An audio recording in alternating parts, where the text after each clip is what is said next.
Nesse momento, então, irmãos, a gente vai passar por um momento de leitura e meditação na palavra. Para o nosso texto de meditação, a gente vai estar lendo o capítulo 8 do livro de Atos, os versículos 26 até o 40. Capítulo 8 de Atos dos Apóstolos, versículo 26 até o 40. A palavra de Deus nos diz assim: Um anjo do Senhor falou a Filipe, dizendo: Dispõe-te e vai para o lado do sul, no caminho que desce de Jerusalém a Gaza. Este se acha deserto. Ele se levantou e foi. Eis que um etíope, eunuco, alto oficial de Candace, rainha dos etíopes, o qual era superintendente dos seus tesouros, de todo o seu tesouro, que viera a adorar em Jerusalém, estava de volta e, assentado no seu carro, vinha lendo o profeta Isaías. Então disse o Espírito a Felipe: Aproxima-te desse carro e acompanha-o. Correndo Felipe, ouviu ler o profeta Isaías e perguntou: Compreendes o que vens lendo? Ele respondeu: Como poderei entender se alguém não me explicar? E convidou Felipe a subir e assentar-se junto a ele. Ora, a passagem da escritura que estava lendo era essa: Foi levado como ovelha ao matadouro e como um cordeiro mudo perante o seu tosqueador.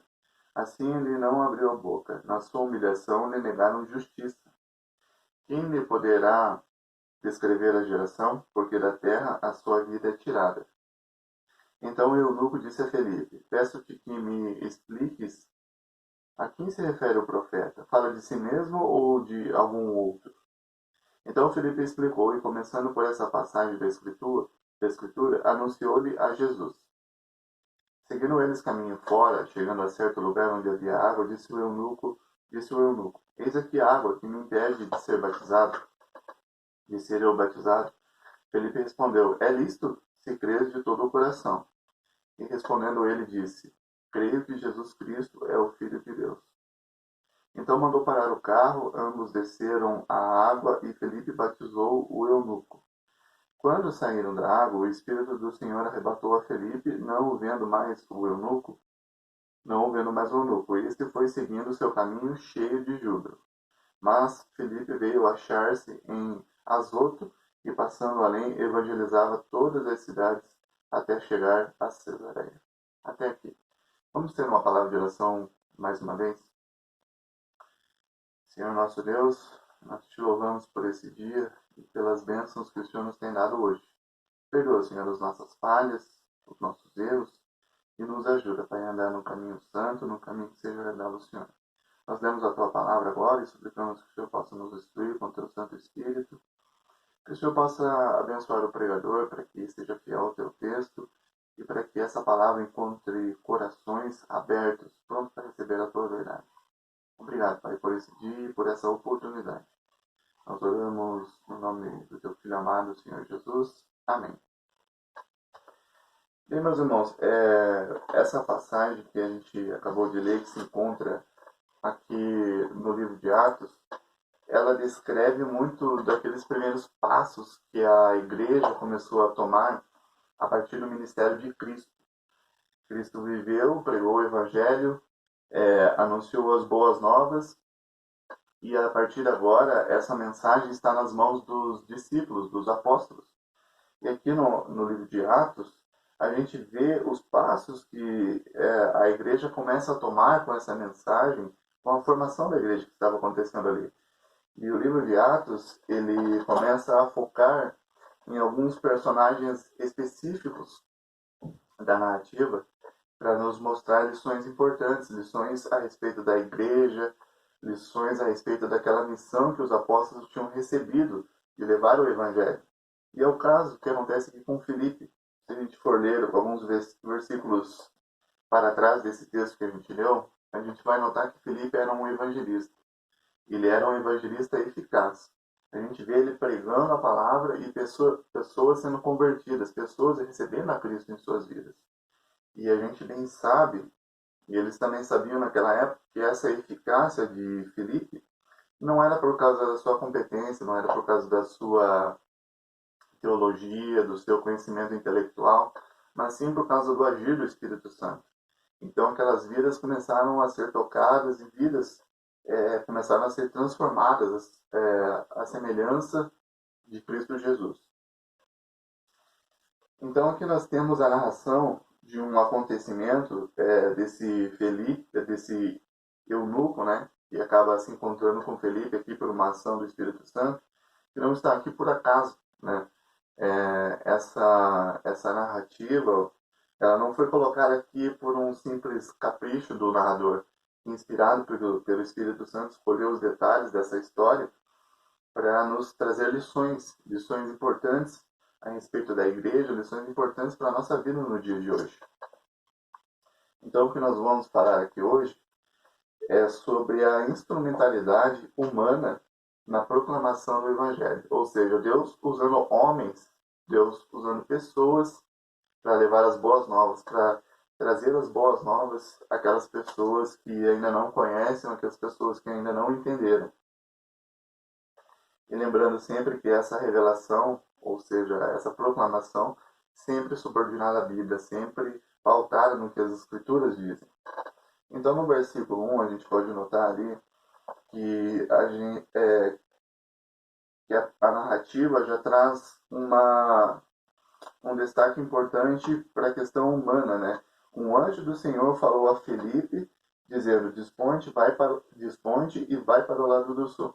Ou seja, aqui a gente começa a ver qual é o padrão de Deus para o anúncio das boas novas. Embora Deus possa utilizar anjos, embora Deus possa utilizar sonhos e tantos outros meios, ele escolheu homens, pessoas para anunciar as boas novas. Deus poderia muito bem mandar esse próprio anjo falar com o eunuco, mas ele manda o anjo falar com Felipe, para que Felipe vá anunciar as boas novas ao eunuco. Então, a gente vê que o padrão de Deus sendo mais uma vez pontuado, né, com relação à proclamação das boas novas do Evangelho. No Antigo Testamento, a gente tem os profetas trazendo as mensagens de Deus, de advertência, de conforto, de consolo. E agora, no Novo Testamento, Deus continua usando homens. Se no Antigo Testamento eram os profetas, no Novo Testamento são os apóstolos, os discípulos, enfim, aquelas pessoas, os pregadores que foram sendo confiados por Deus com a mensagem, a fim de levar essas boas novas a outras pessoas. E andando mais à frente do nosso texto, a gente pode notar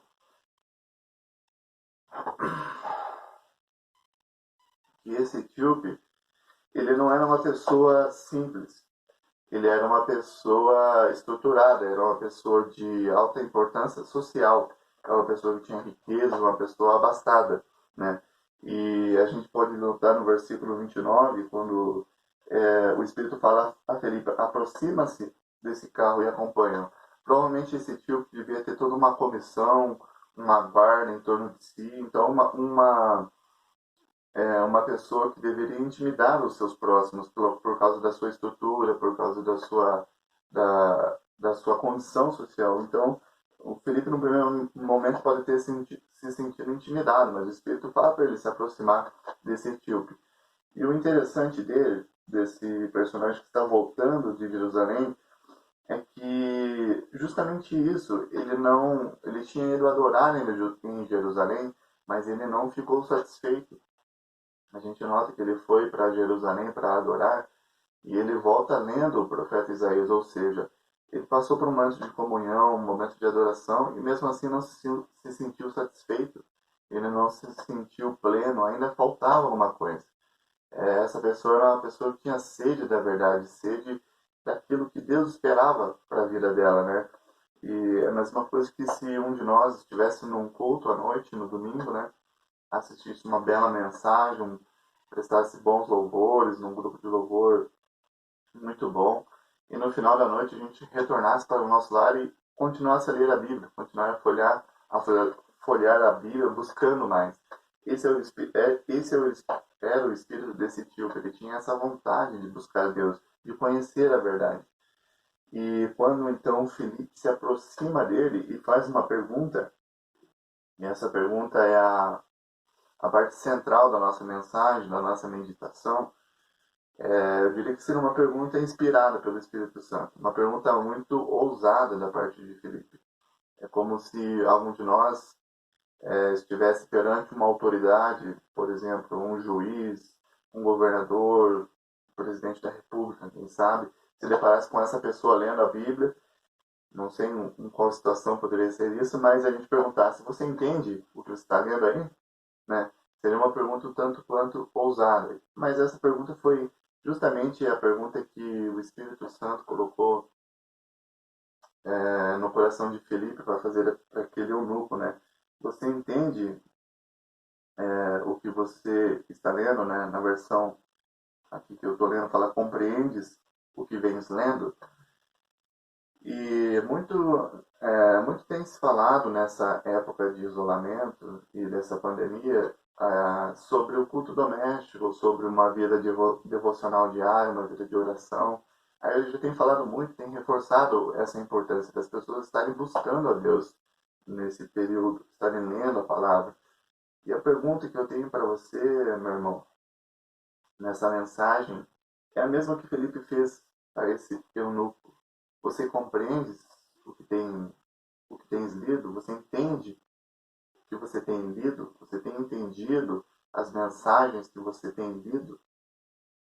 Eu não estou me referindo a traduzir os códigos, as letras que formam as palavras, que formam as frases, que formam os textos.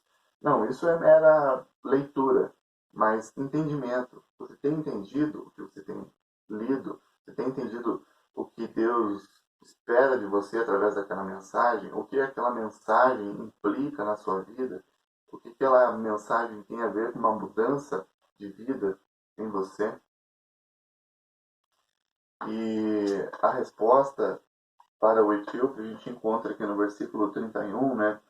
Ele respondeu: como poderei entender se alguém não me explicar? E convidou Felipe a subir e a sentar-se junto dele.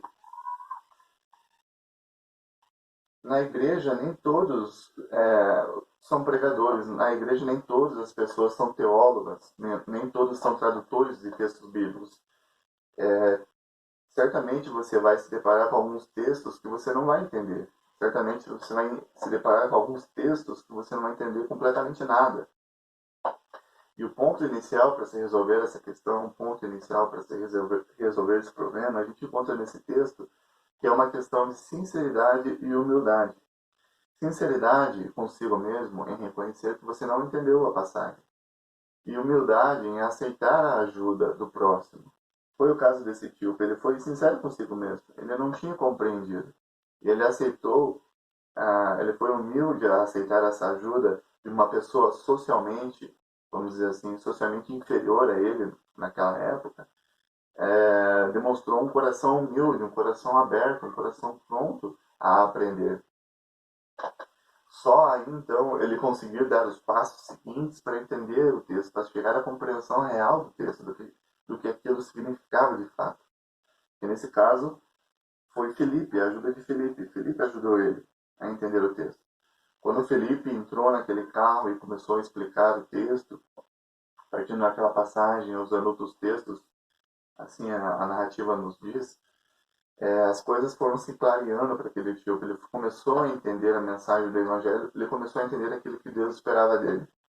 E no final dessa história, a gente bem sabe, como a gente acabou de ler, esse etíope, ele aceita Cristo em sua vida, ele confessa que Jesus Cristo é o Filho de Deus e ele toma a decisão de ser batizado. Então nós temos algumas lições importantes para aprender nessa história para os nossos dias atuais como igreja. A primeira delas que eu quero pontuar aqui é que nós devemos buscar a Deus com competência, ou seja, uma leitura diária, por mais que a gente tenha a rotina, nós tenhamos a disciplina de diariamente ler a Bíblia, e por mais que essa leitura seja extensa, se ela não tiver entendimento, ou seja, se você não compreender o que você está lendo, ela não vai ser produtiva, ela não vai resultar em mudança de vida, ela não vai resultar em comunhão. Por mais que num primeiro momento você leia aquele texto e você não tenha compreendido o sentido real dele, Isso não quer dizer que você não seja capaz de entender. Isso não quer dizer que você não tenha recursos para compreender o entendimento daquele texto. Você pode, você pode usar essa oportunidade para fortalecer o seu conhecimento da Bíblia e fortalecer a sua comunhão com Deus. A gente tem à disposição aí na internet ou nas bibliotecas vários dicionários, vários comentários bíblicos, uma diversidade de livros que te ajudam a entender aquela passagem. Por fim, a gente tem os pregadores. Né? Você pode consultar aquela passagem, ver uma pregação daquela passagem a respeito de alguma coisa que você não entendeu, que o pregador vai poder te explicar, te exemplificar de um modo que você venha a compreender. Claro, a gente deve buscar primeiro compreender com o nosso coração, com os nossos meios, o texto. E se você não entendê-lo, busque pregadores. Pregadores, os quais eu não vou nomear aqui, porque a gente bem sabe, os bons pregadores que nós temos na nossa igreja e na internet, você pode encontrar eles facilmente, e eles com certeza te ajudarão a entender o sentido do texto. Uma segunda questão para a gente pontuar aqui é que nós devemos ter um espírito de humildade e de sinceridade ao ler a palavra de Deus. Ou seja, a gente deve partir para a leitura do texto bíblico com um espírito sincero de humildade, de, de reconhecer quando a gente não está entendendo e ter um coração aberto, um coração desarmado, um coração livre de preconcepções a respeito do texto, de preconcepções a respeito daquilo que a gente acha que é a verdade. Né? A gente vê que o etíope ele teve essa atitude de ser sincero e ser humilde, ele consegue chegar ao conhecimento, ele consegue chegar ao entendimento real do texto. E esse é o espírito que a gente deve ter quando a gente busca na nossa leitura diária a comunhão com Deus, o entendimento da vontade dele para as nossas vidas. Uma outra questão que a gente pode pontuar aqui é nós devemos praticar o que Deus tem falado ao nosso coração. Esse etíope, quando ele tomou conhecimento da verdade, quando ele tomou conhecimento do Evangelho, ele logo em seguida já toma a decisão prática de ser batizado. Ele toma essa iniciativa de, de procurar o batismo, ou seja, de mostrar de uma maneira prática aquilo que ele estava acreditando, aquilo que ele tinha recebido. Do mesmo modo, nós, sempre que tomamos conhecimento da palavra de Deus, essa verdade, essa palavra, essa vontade de Deus deve ser manifesta na nossa vida prática, na nossa vida diária. Uma outra questão para a gente pontuar aqui é a respeito do versículo 35, que nos diz assim: Então Felipe explicou e, começando por esta passagem da Escritura, anunciou-lhe a Jesus. Toda a Escritura ela tem o objetivo de nos tornar mais semelhante a Cristo. Toda a Escritura tem o fim de nos moldar, conforme a vontade de Deus, à semelhança de Jesus. E isso não deve ficar apenas no campo teórico. Isso não deve ser apenas uma informação teórica. Deve ser uma coisa que nos transforma e que é manifestada na nossa vida prática.